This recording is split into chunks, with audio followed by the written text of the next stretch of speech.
to Israel in Gaza's Khan Yunis.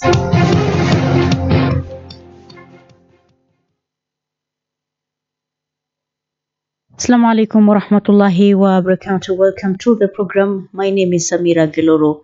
Juja Member of Parliament George Koimbori fled on a motorcycle to evade rearrest in what his lawyer Ndegwa Njiru has termed as an abduction attempt. The MP, who was released on a 200,000 cash bail yesterday, had attended court for direction on whether he will take a plea on a charge of failing to attend court on numerous dates. As the legislator and his team moved towards his car, a group of men in civilian clothes were seen attempting to grab the MP's hand, but were stopped by his legal team.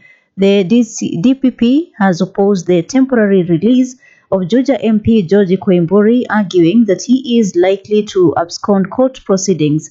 Prosecution counsels Evelyn Nonunga and Benjamin Kelwon told the court that the United Democratic Alliance UDA lawmaker had previously failed to appear in court, leading to a warrant of arrest issued in 2022. The prosecution further argued that Koimbori had violated the terms of a previous bail, leading to the forfeiture of his 100,000 cash bail.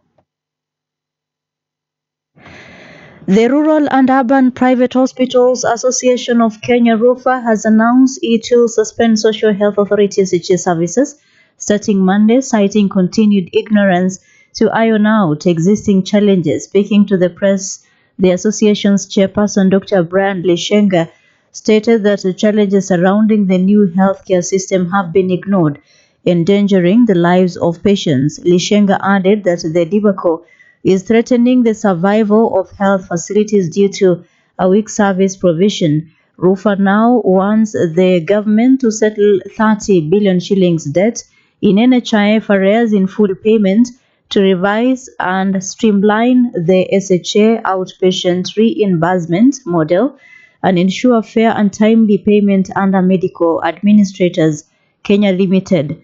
The chairperson also revealed that hospitals are struggling with unpaid debts dating back to 2017, leading to bank defaults, stockouts of essential medicines, and non-payment of consultants for years. Lishenga noted that 54% of hospitals did not receive payments from SHA, while 89% of facilities have reported failures in the SHA portal.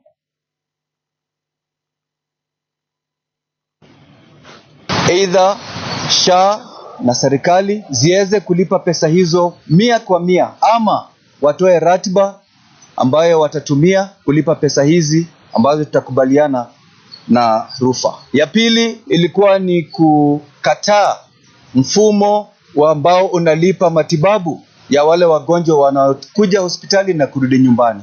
Haiwezekani kupeana huduma za afya kutumia mfumo huo. Mfumo huo ambao unatoa shilingi. Nairobi Senator Edwin Sifuna has said that President William Ruto stands to lose 2027 elections even with Raila Odinga's support, citing incompetence and loss of public support.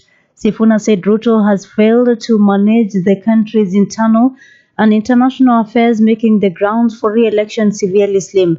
Appearing on a local media station, Sifuna argued that Ruto's administration has destroyed lives, weakened the economy, and allowed the killing of people. Sifuna, who is also the Orange Democratic Movement ODM Secretary General, said the party will not support Ruto's administration, as suggested by some party members.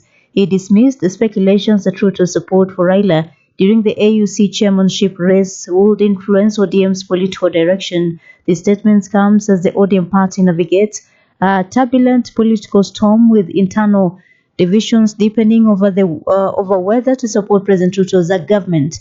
The debate arose after President Ruto showed immense support for ODM's party leader during the AUC campaigning period and the election itself. That Ekuru has made a prediction here that there will be a referendum. Ekuru doesn't know how Ruto fears the people. Ruto cannot dare to put a referendum question to the people of Kenya right now. And in fact, I said yesterday, it is an insult to Raila Odinga to tell him that you can bring a constitutional amendment to put a seat for Raila Odinga. Raila Odinga fought for this constitution not because it was going to create a seat for him. He wanted us to live in dignity. He wanted us to live in a country where we are free. So you cannot tell us that you will bring a referendum. In another news, Nandi Senator Samson Cherargei has hinted at an impending overhaul of the government, particularly among principal secretaries. Speaking following Oburu's selection to chair the Senate Energy Committee, Cherargei, a key ally of President William Ruto, suggested further changes in senior state positions, alleging that future appointments will favor allies of Raila Odinga. According to the senator, this move aims to build a broad-based government by incorporating leaders allied with the former Prime Minister. Cherargei further reiterated his stand on Raila himself joining the government in an official capacity through the creation of the office of the Prime Minister. Cherargei recently grabbed headlines after advocating for the implementation of the National Dialogue Committee NADCO report that provided for the office of the Prime Minister.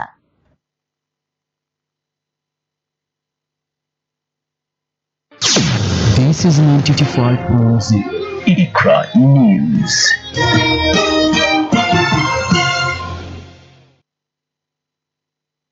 Internationally, Hamas has handed over the bodies of 4 Israeli captives, including members of the Bibas family in Gaza's Khan Yunis, as a fragile ceasefire between the two sides continues to hold. Authorities in Gaza say Israel is preventing the entry of 135,000 mobile homes, most of the 500 bulldozers and other humanitarian aid promised in the first phase of the truce deal. Lebanese President Joseph Aoun reiterates calls for an end to Israel's occupation of southern Lebanon after the deadline for a complete withdrawal expired earlier this week. Meanwhile, the Israeli army has used explosives to demolish the house of a Palestinian accused of carrying out a knife attack near Tel Aviv last year during large-scale military operations in the occupied West Bank.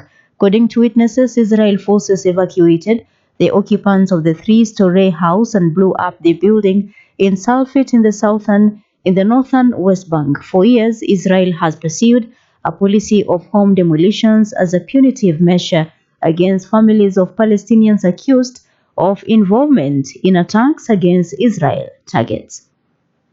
And that is the end of our bulletin. It's now 10 minutes past the hour. Assalamu alaikum wa rahmatullahi wa barakatuh.